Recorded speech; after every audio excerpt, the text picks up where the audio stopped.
ParaTruth.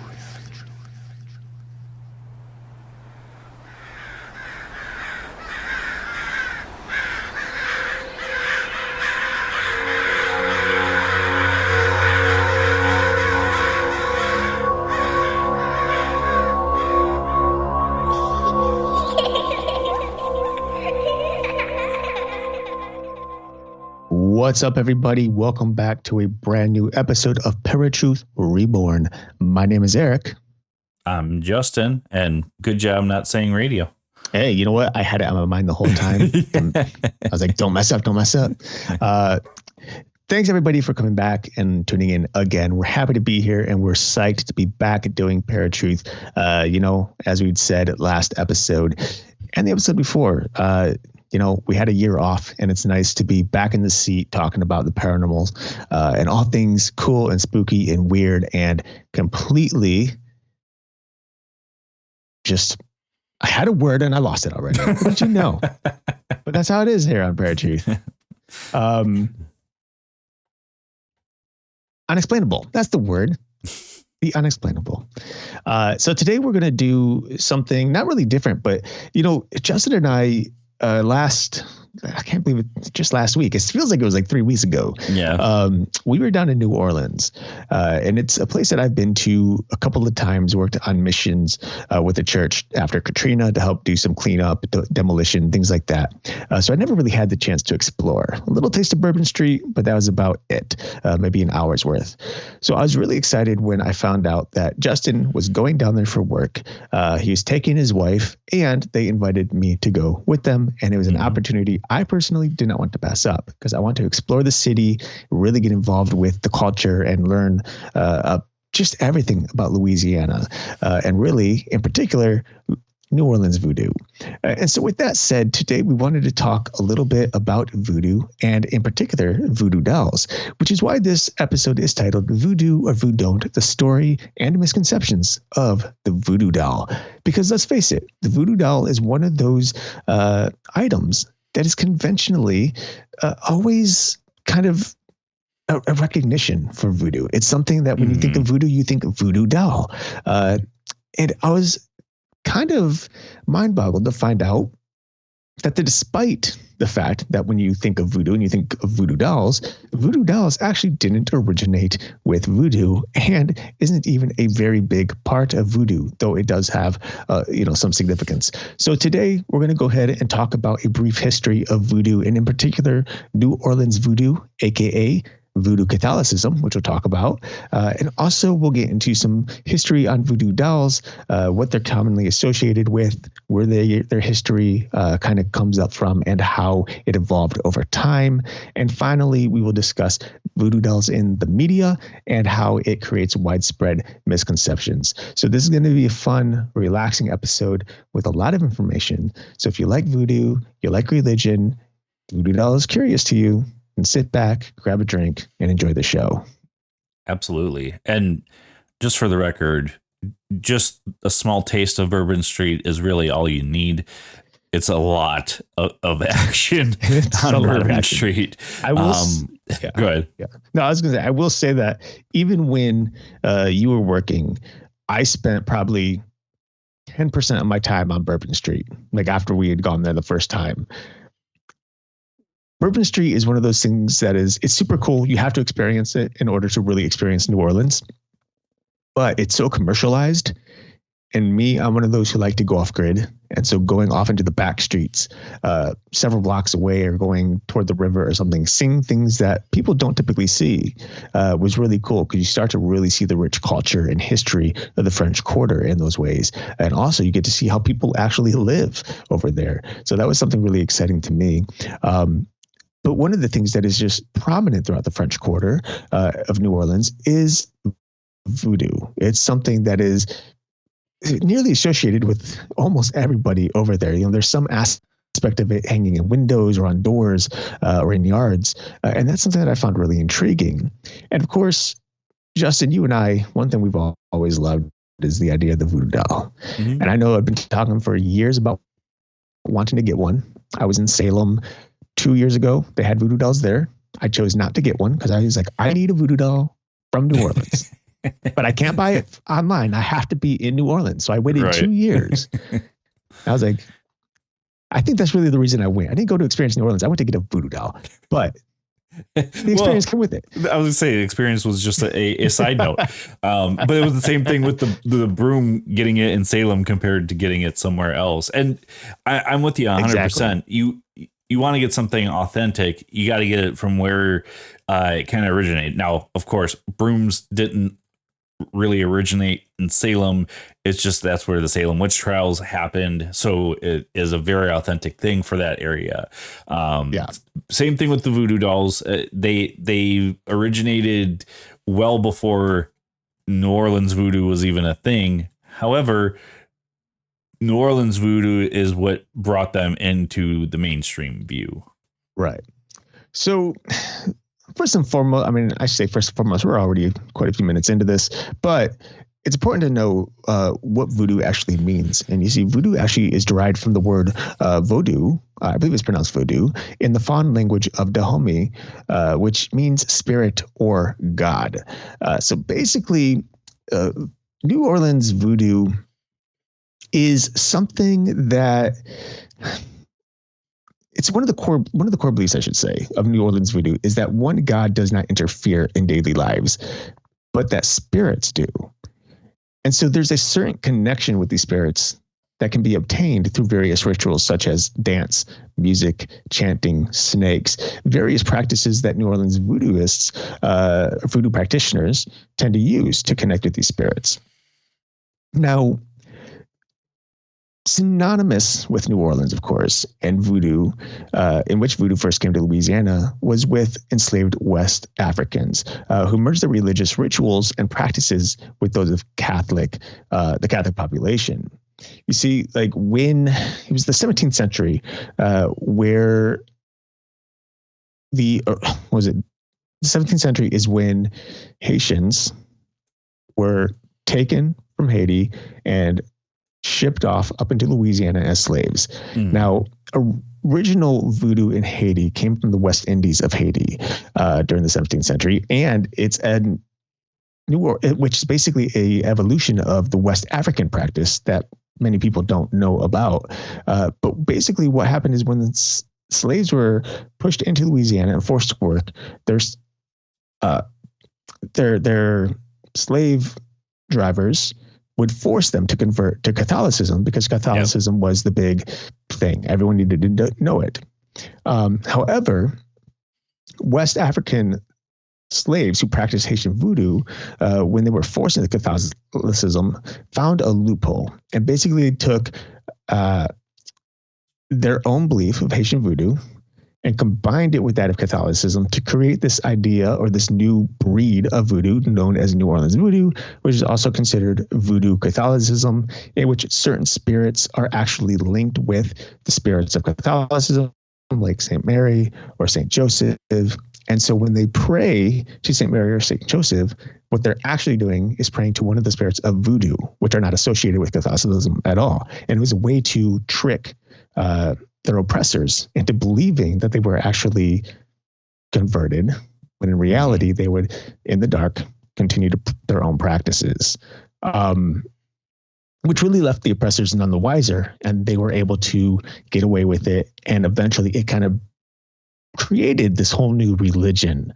And it's one of the wildest things when you're in New Orleans or when you're just looking up voodoo in general, New Orleans voodoo, you see a lot of items that combine the crucifix or the cross with these kind of creepy, in many cases, demonic looking spirits or just evil, monstrous looking spirits.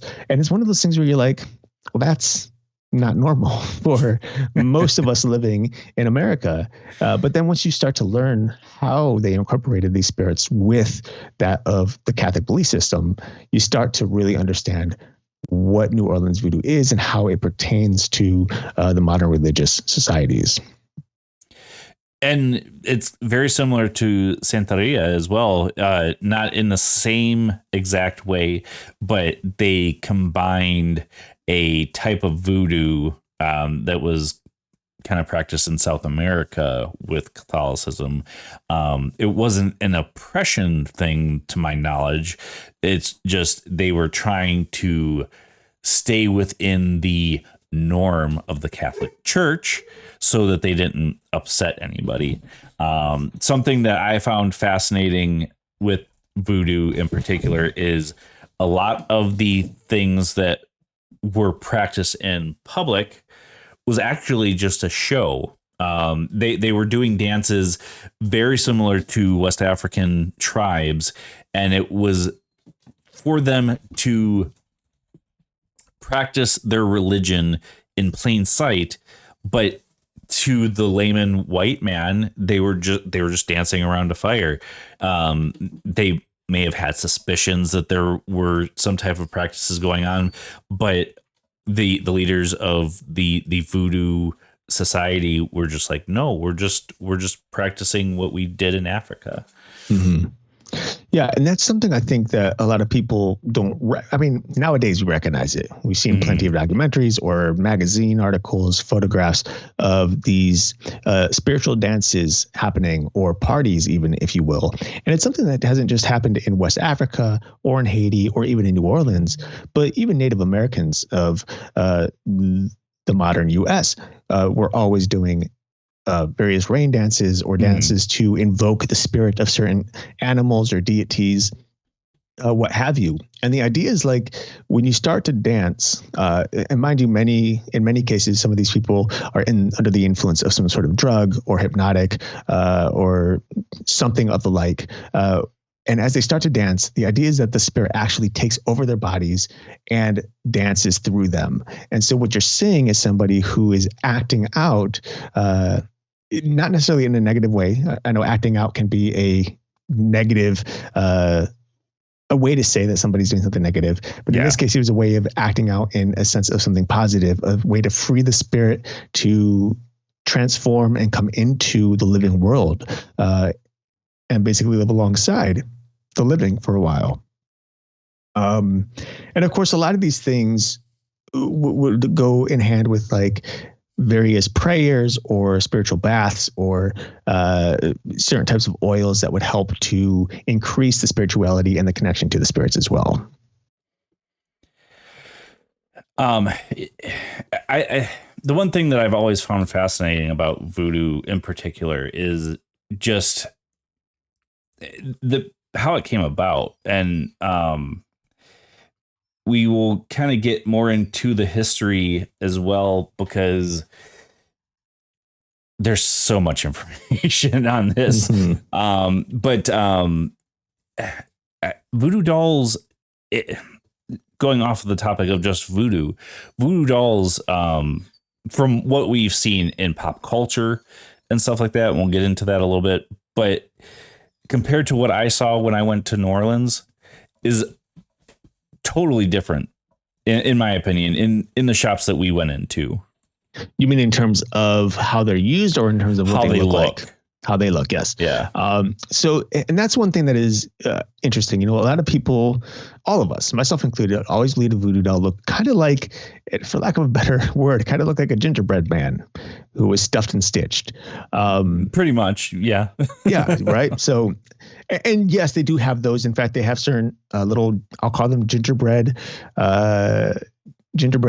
voodoo dolls, I guess we'll call them, that you can actually hang in your rearview mirror or in a place where you want some sort of safety or protection or something like that.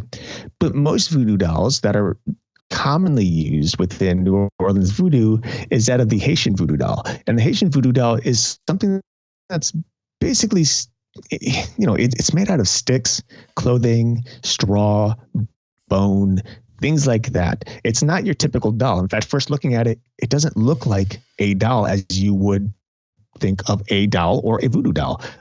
It's very distinct. And we'll have some photos up here for you guys too at some point. You know, I think even on social media, you can check them out. I'm going to post photos of my voodoo doll that I purchased, which is much more of a traditional Haitian voodoo doll. And I know they're like Justin, he got one too. And then his wife got something a little bit more modern, but still of New Orleans voodoo, which to me kind of looks like the Michelin tire man who's burnt up. Kinda, yeah. That's a good description. But it was really cool little guy. You know, what's really interesting though about voodoo dolls is that despite their common association with voodoo, they didn't originate in voodoo. In fact, there are other religions that have used voodoo dolls, quote unquote voodoo dolls, way before voodoo ever took hold of them and started using them themselves. For example, this is what they used to be called, and some items still are. Voodoo dolls were once called poppets and are primarily known as poppets. That's how they're referred to. Basically, the concept of a human-shaped effigy, mind you, dolls look like humans, have been around for a millennia and was predominantly actually used in witchcraft and folk magic. And that's where they were known as poppets. As Western witchcraft practices became merged with the New World, though, of black magic, of voodoo, through various movies and novels, people started to associate those poppets with voodoo, and hence the voodoo doll was created. Now, historically, voodoo dolls have no relation to voodoo as a religion, either in ceremonies or otherwise, but similar items with nails, pins, pretty much any sort of pointy thing that you can stick into an item could be found in the Congo region of Africa in the form of kandi. Now, these things were basically small items with pins, nails, or otherwise sticking into them to help enforce oaths, bind contracts between various parties, or even used in community justice.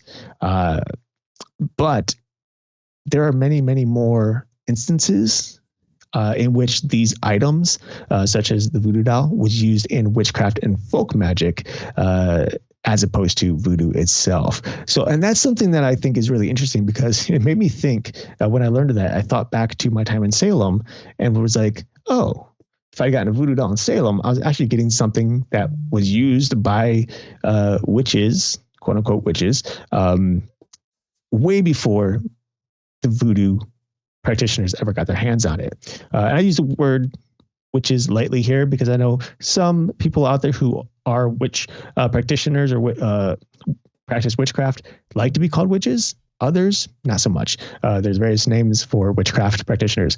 So with that said, though, many of these voodoo dolls have spanned a ton of continents,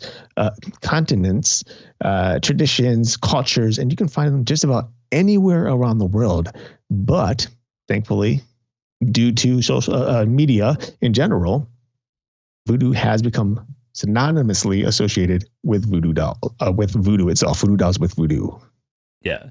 The one thing that I know I've read in the past is that in other cultures and in other religions, there were dolls kind of like these that were used to depict deities as well. Mm-hmm. Not necessarily what you would call a voodoo doll, but it was a way for them to pray to their particular god that they associated with, and have a depiction of them. So it was almost like they were having a conversation with a flesh and blood person. Right. Well, and there's also voodoo dolls, not just with deities, but that are created to represent certain spirits, certain protective spirits, certain spirits that are designed to, I don't know, like produce love or create money, things like that. Like the ones that we got. And I had never heard about this before. Like a certain thing that you want, like, for example, success and money, or love and passion. They were pinned to these voodoo dolls, and those types of emotions can also be depicted by certain colors. So those colors that were wrapped on this voodoo doll represented whatever it was that it was saying it was for. Right. And that's something that, again, stems back to, and maybe it does with voodoo as well, but it's primarily stems back to various types of witchcraft, and that is color magic. This is something that I've talked to you about on a number of occasions, not necessarily on radio, but just in our own private conversations. And color magic is one of those very simple types of practices that just about anybody can use. And it's really a starting point for a lot of people on their witchcraft journeys. And basically taking colors that are associated with certain things. So the color blue can mean peace or tranquility, such as my voodoo doll. Red could mean power. It could mean lust. sex, romance, anything like that. It could represent anger if you wanted it to. White is a pure thing. It represents purity. Black, protection, as it dispels or absorbs negative energies, et cetera, et cetera. So colors can be used very easily in both the ancient and the modern worlds, and they have been used.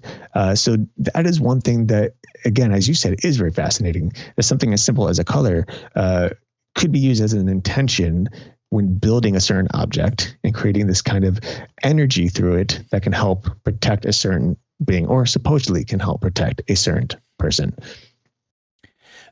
So a question I have, and it's more so because I'm not as educated in the church as you are. Did the Christian church ever use colors to associate with things?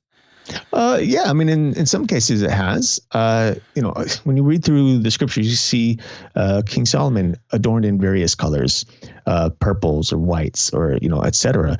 God, he's talked about as being certain colors: gold, bronze, burning with fire, pure white, etc. And a lot of these colors can represent a number of things. Like purple, for example, as it does today, represents loyalty.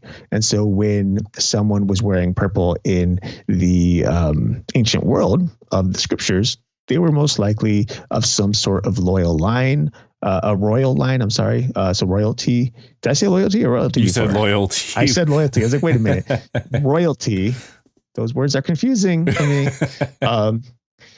Purple. Well, I thought maybe you meant loyalty as in loyalty to God. Well, I'm glad that I was able but to. It is royalty too. Yeah, I meant to say royalty, but I speak faster than I think. So, yeah. So purple represents royalty, and so someone under a royal banner might wear purple, and some will say, well, God wears purple because he is royalty. Jesus wear purple because he's royalty. Colors are associated a lot throughout scriptures, and not just in terms of the garments that people are wearing. It could be gemstones.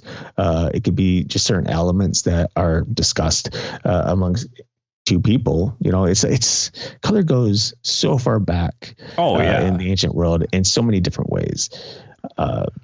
But yeah, I mean, even today, a lot of us, we don't even know it, but we choose certain colors. We all have a favorite color. Most of us do. And there's a reason behind it. What is that reason? Only you know. But, I'm a fan of purple and green. Those are two of my favorite colors. And a big reason is because, well, purple, love the way it looks, how it flashes from the rest of the quote unquote mundane. It's a very different and unique color, especially when I think of violet being one of my favorite colors, of shades of purple, I should say. When you look at violet amongst just, I don't know, we'll say like a garden of green and white, it pops. It's different, right? And green is one of those things that associated with peace. When I'm walking through the woods, I go to the park daily, practically. And that color there of the green is supposed to be soothing to the human eye. It's supposed to create comfort and peace. And that's why you find some libraries, personal libraries, painted green, or certain elements of a house painted green. Bathrooms are often painted green because it creates a sense of comfort. So there are things in nature that have been pulled into our daily lives and routines to help provide a certain stimulus for our minds, our emotions, etc. My favorite color is red, but I honestly don't have any association other than I like the color red. Like it's appealing to me. Yeah. Why? No clue. Specifically, crimson red is my all-time favorite. Okay. But any colors of red usually I'll be drawn to those over any other color.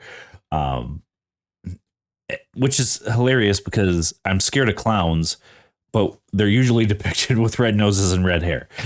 So figure that one out. But yeah, even the voodoo doll I chose was red, and I forget what exactly it is supposed to represent, but I liked what it represented, but the color is what got me the most.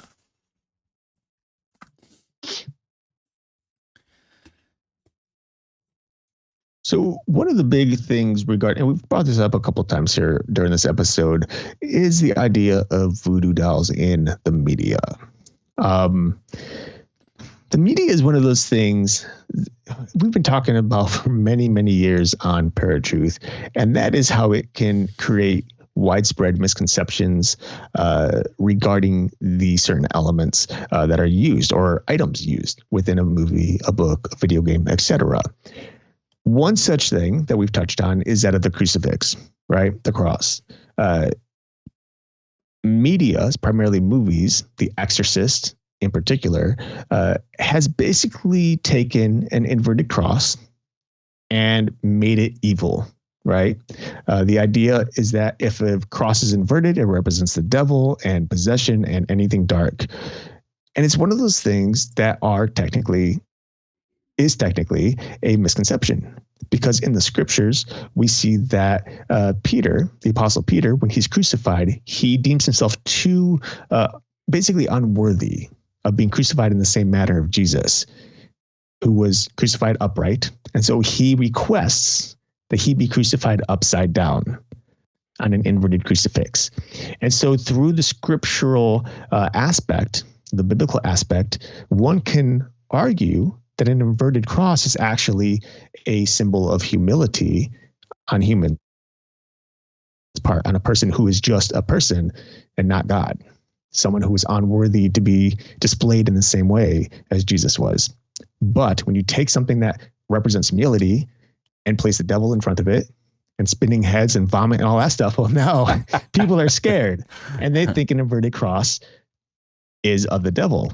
And I know like people will argue like, okay, well, I was living in a house once and we had crosses and one day they were all turned upside down and they're like knocking on the windows or having nightmares, this, that. Yes. The devil will use what he can use to scare you.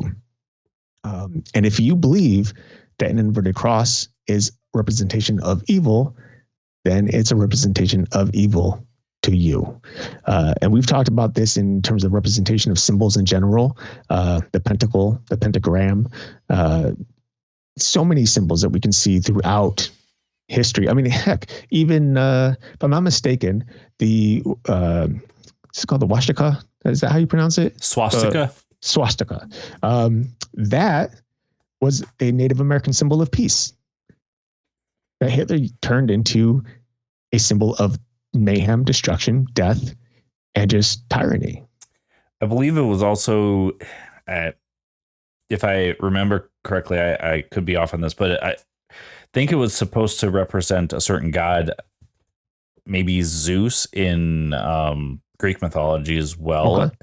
I want to say that's where Hitler got it from, because one of the religions that he had studied as a child, he found this and was like, well, that's the representation of God to me.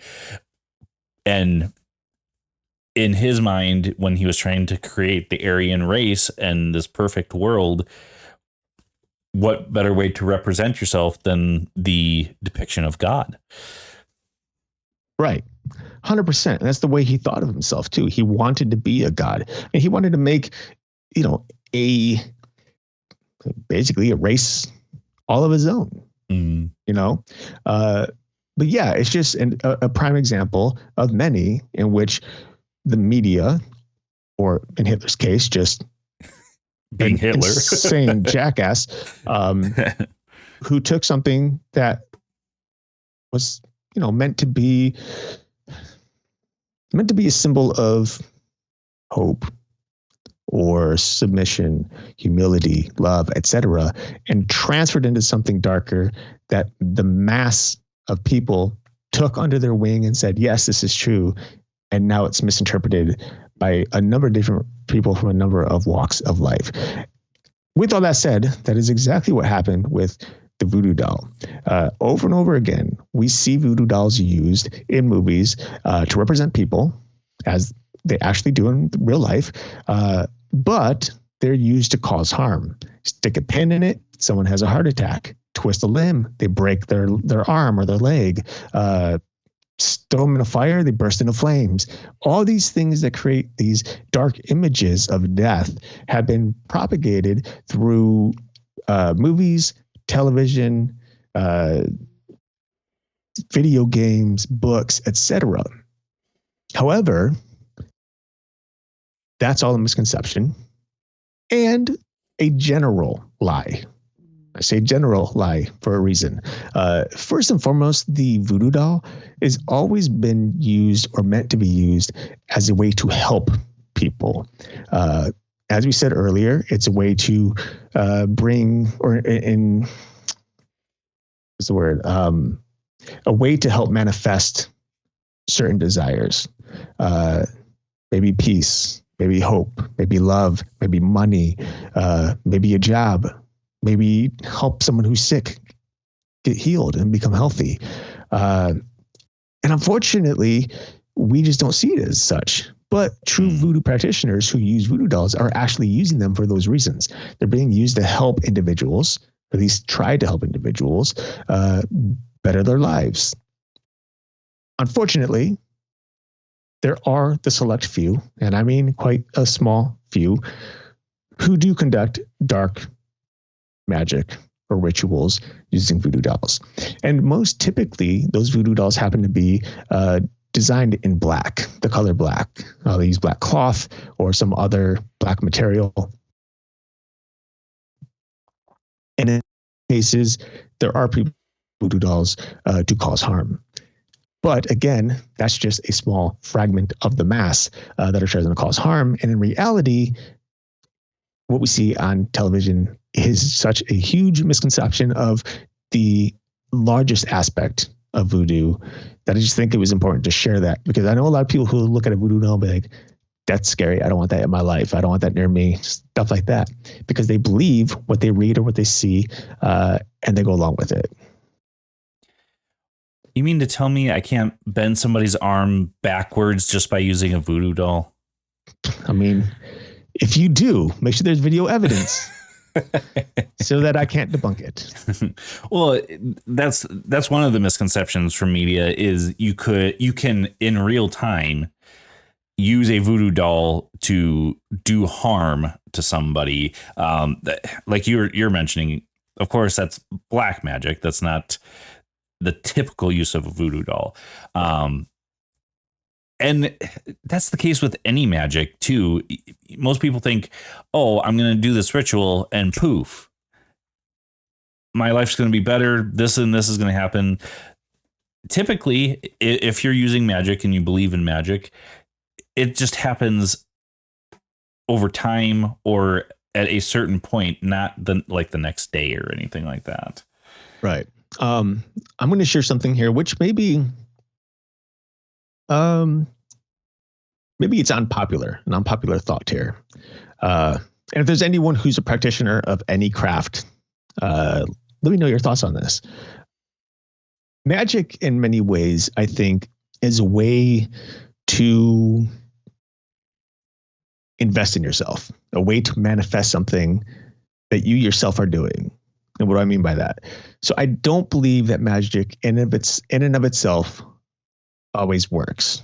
Like, I don't think you can just have an intention in a candle, say, like, let's say we were right? Yes. Sorry, I speak to myself when I'm confusing myself. And in tongues, apparently. And in tongues. That's the other side. The other side only knows tongues. So, so when you're using something like color magic, say you use the color red because you want to move up in your career, right? So the color red is a power color. You want to manifest this confidence in yourself to go forward, talk to your boss, have a good interview, and take the next steps, right? I will tell you, in my belief anyway, and this isn't even a Christian belief or anything, it's just a belief of mine, is that lighting that candle, enchanting something, having an intention doesn't do anything on its own.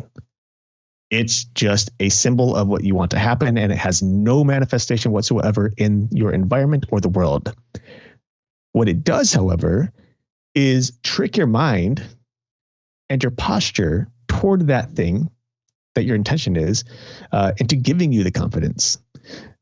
What I mean is, if you light a candle that's red, believing that a certain enchantment or an intention will come to life because you light it, well, you're going to believe it and you're going to start living like it.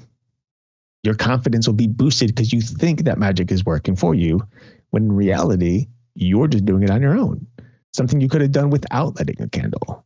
And I'll admit, for those of you who are going to probably want to debunk that or argue with me, there are instances where maybe magic is indeed real. Like, I've seen things that are weird that I can't explain, that don't just happen out of a simple thought or trying to do something on our own. But regardless, I think a lot of low-key magic is a way to help manifest things on our own level and through our own desires by our own actions. Okay, I'm going to test you on this, and it means no disrespect whatsoever. But I didn't know there was a test. I take back everything I said. Couldn't that also be said about praying in Christianity, praying to God, and then all of a sudden this stuff comes to reality? And in Christianity, you say, well, God heard my prayers and granted it to me. Mm-hmm. Yes, absolutely. You're absolutely right. And there's nothing I'm going to say that can disprove what I just said to you. So that is very possible. But I think it also depends on the intention and what's happening. If you... How can I put it? If you're performing some sort of magic ritual, something that is out of your ability to accomplish on your own, for example, let's say the healing of someone with cancer, and it comes into fruition, they get healed. Is it the candle or whatever? Is it the magic that you performed, or is it simply coincidence? We don't know. Same thing happens when I'm praying to God. If I'm praying for someone to get through cancer, did God heal them, or was it coincidence? Again, we don't know. And that's the mystery of the universe, right? That is the big God question. What actually exists and what works? And of course, my beliefs are everything happens through Jesus, good and bad. Not that he can perform bad, but he allows bad to happen. And it's something we cannot fathom or begin to understand. What I do know is that evil exists because of free will. And if God were to allow evil to be destroyed now, it would disrupt our free will and we'd become slaves, basically, in a way where we can no longer make our own choices. Our choice would always be the good choice, the choice that is deemed as good per God, as opposed to having the free will to do what we want. And that's why we have so many people who are argumentative and have various beliefs and ideas, and why we constantly bop heads and stuff, right? Because we have the free will to choose what we want and what we believe. But yeah, off that short rabbit trail there, you're right. I think there are instances where, yes, one can pray and say, well, God help me do it. A fighter before a big match in a ring, a boxing match, prays to God, asks for safety, asks for protection, asks for help to win the fight, and that boxer wins the fight. Did God really help, or was he able, through prayer, able to encourage himself through the Holy Spirit? I mean, who knows? We can't answer that question. Well, that was my point with forcing you to go into that. Is you made the point exactly, is it's the little things that you really don't know what it is. The big things, yeah, maybe it was divine intervention, maybe it was your intention with that spell or whatever the case may be. But in the simple things, yeah, was it you just gave yourself the confidence to do that interview, or you gave yourself that confidence to talk to that girl that is the love of your life, the woman of your dreams. There is a huge difference between the little things and the big things that you're striving towards. Right. Yeah. There's a big difference there. And trust me, I wish I had the answers for everything, for all absolutely. of that stuff, but I don't. All I can do, just like anyone else, whether it's a voodoo practitioner, someone who's practicing witchcraft or any other religion for that matter, the things that happen are based on your personal beliefs. For me, the things that happen in my life are because of Jesus. That's my strong belief. It's my conviction. For someone else, maybe it's the spell that they cast, or maybe it's the dance that they did, or maybe, whatever. And in the end, who knows? I mean, what I do understand, or what I believe, is that there are spirits, a lot of spirits, and not all of them are good. Not all of them are bad necessarily, but there are spirits. Yeah. I'm the one who believes that God is the highest of all spirits and the one who created all spirits. But that's not to say there aren't other spirits out there doing things to push along certain spells or intentions or ideas, and giving that power by God to manifest those things for whatever reason. I don't know. That's a God thing. But yeah, so those possibilities do exist. Yeah. That was my only point is, it's one of those things where in any religion, in any belief system, I should say, you don't really know what's happening. We can say, oh, it's because of God or because of this deity or that spirit or whatever the case may be. Mm-hmm. But I know we've gotten completely off Voodoo Dolls. But there's always some type of representation, going back into the voodoo doll thing, that helps us narrow our vision, if you will, to what we want and how we can manifest that.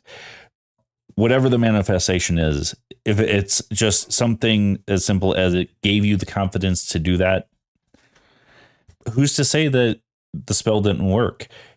Yes, it could just be a mindset too, but maybe that spell or that voodoo doll that you were putting power into, it helped in one way or the other. Let's put it that way. Right. Well, and a way for me to kind of like run with that, I grew up in Cleveland. You grew up in Cleveland. Mm-hmm. We all grew up in Cleveland. Not all of us, but in Cleveland, if you grew up here, you're pretty superstitious. Most Clevelanders are. Mm-hmm. Our family is pretty superstitious in general. We grew up like that. And so there have been plenty of instances where I find something, or I'm attracted to something, an object of some sort that I think is lucky or that I think is helpful, that I believe could be protective of me. I have an obsidian necklace that when I put it on, I feel better. My anxiety feels better. When I'm anxious, I put it on, I feel better because I'm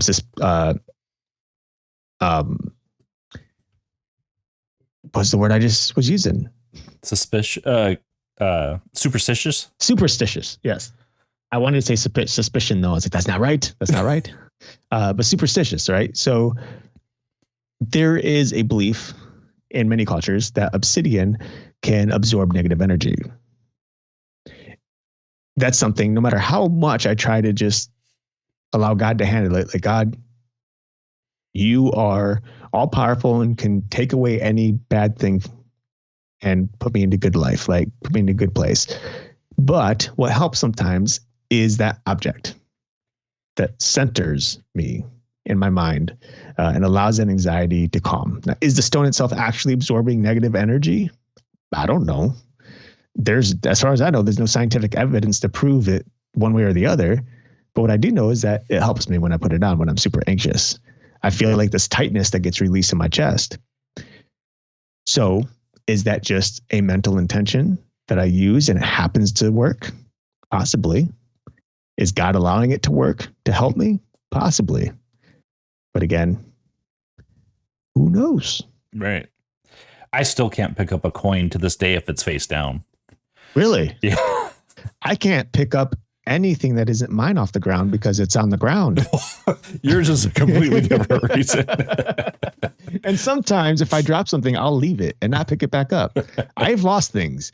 I have lost things that I should not have left on the ground, and I will leave it because somebody's shoe was there, and that shoe was in a bathroom where there's urine all over the ground. Yes, right. And I'm not touching that thing again. It's there. and it's gone out of my life. All right. Anything going through the research that you did, was there anything that you didn't know when you were reading through it? Well, I didn't know that Voodoo Dolls had gotten their original or their origin story, if you will, from witchcraft and folk magic. Like, I didn't realize that. So that's something I thought was really cool. And the fact that they're called puppets. That's something I had no idea about. I thought voodoo dolls were specifically a voodoo thing. Practice, yeah. News. Yeah, that was something new to me that I thought was really interesting, because it's something that we don't typically associate with witchcraft, whether historical witchcraft or modern witchcraft, and something I don't typically see in folk magic either. Another thing that I do find found interesting is that you don't need to use any particular voodoo doll as a voodoo doll. So what I mean is, you don't have to make it out of sticks and bones and straw and whatever. You don't have to make it out of cotton. I have seen photos of voodoo dolls made out of baby dolls. Just baby dolls. And people put their intentions into these baby dolls, and those baby dolls become, quote unquote, voodoo dolls or puppets. And they do it the same way. The doll is already pre-made in many cases, and they just start to add pieces to it to represent a certain person, often themselves. And mind you, that's what a lot of practitioners in voodoo tend to do. They tend to use these voodoo dolls as a representation of themselves, not of somebody else. So that's another misconception. Yeah. Not that they don't use it to help people, but in most cases, if you have a voodoo doll, it's there to help you. Right. And so with these baby dolls, they'll pin a lock of their hair or some material thing that's important to them to represent them. And then they're able to add other things that they want to manifest. Maybe it's a dollar bill to manifest money. Maybe it's, I don't know, some sort of, ideally a food item that doesn't spoil in order to get more food, stuff like that. And I thought that was really interesting. Like, that people would just take a normal everyday doll and turn it into a quote unquote. The only thing that I didn't realize that it was originally associated with witchcraft. All the other stuff that I've seen in the articles that you came across, I've kind of heard all of it before. So it was fascinating to be in New Orleans and just see this culture, and see a voodoo shop almost on every block as well. And I don't say this to be derogatory, but people cashing in on the history of New Orleans. Yes. Well, and that's something you're going to find everywhere in every culture, no matter where you go. Yeah. And that was one of the things I had mentioned way at the beginning of the show, is how the one thing I didn't like about Bourbon Street is how commercialized it is. Really, we have this idea of like through videos and commercial stuff that New Orleans, and particularly Bourbon Street, is all about the food and the jazz music, and this luxurious, fancy bars and whatever. And in reality, they're dives, these bars. A lot of them, yeah. The floors are covered in like spilled liquor and vomit, probably. That's that type of thing, and there's bouncers at every door, and there's people trying to get you in there to buy alcohol or go see scantily dressed women, like that. And it's definitely not what you would typically think, when you go to New Orleans. I think very similar with like you and Las Vegas. You had this huge idea of what it was like, but when you got there, it was whop whop, right? not so nice, actually. So that's the one thing that I didn't like about Bourbon Street in particular. But yeah, voodoo stores everywhere. You can't go more than a block without finding one. And I would absolutely go back, because we were kind of on a time crunch, as it were, because it was partially for work for me. So I would absolutely go back because I do want to see St. Louis Cemetery #1, even if it is just a tour. I would go back to kind of relive all of the things that we already saw too. Right. It was all fun. It was exciting. Eric wanted to be turned into a vampire. Oh, so bad. So bad. I tried, guys. I made Justin walk many blocks so I can be turned into a vampire, and they weren't open. Well, the bar was open, which is kind of where you have to start. But the shop next door where the tour guide told us all the magic kind of happens was already closed, which is fascinating to me because I feel if you're a vampire, you should be open all hours of the day. You would think.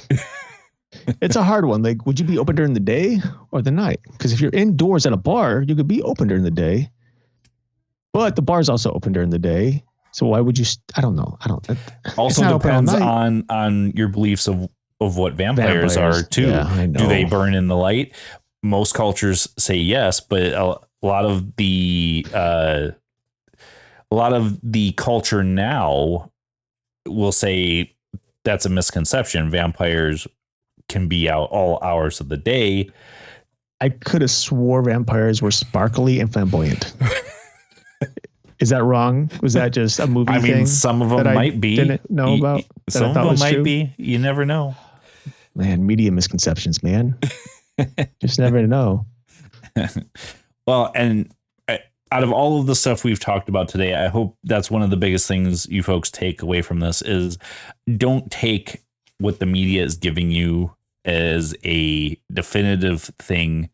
One of the reasons I wanted to go to New Orleans was because of a PC point and click game that I played in the 90s called Gabriel Knight Sins of the Father. It's based in New Orleans, and a lot of the stuff that we talked about today actually was in the game, but it was also very fantasized into it being this over the top type magical practice that is not really the case. So right.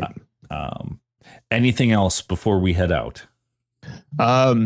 No, nothing else really. I do want to say, just to kind of wrap things up here, is that a lot of our information that we did share here with you guys is from VoodooNewOrleans.com as well as NewOrleans.com. So if you want any more additional information, go ahead and check out those two websites. And then we had a few things throughout the web that we picked up here and there, but nothing really worth crediting. So yeah, don't look up Voodoo New Orleans. That's a completely separate site that most of you probably would not want to see. I don't know if you're lying or telling the truth. And I hope in a way that you're telling the truth, just because it's disgusting. I don't want to know what it is. I'm just going by your faux pas there. Okay. To voodoo. Gotcha. Okay. Trust me, I did not look that up. I don't even want to look it up. But until next time, folks, my name is Justin. And I'm Eric. Peace.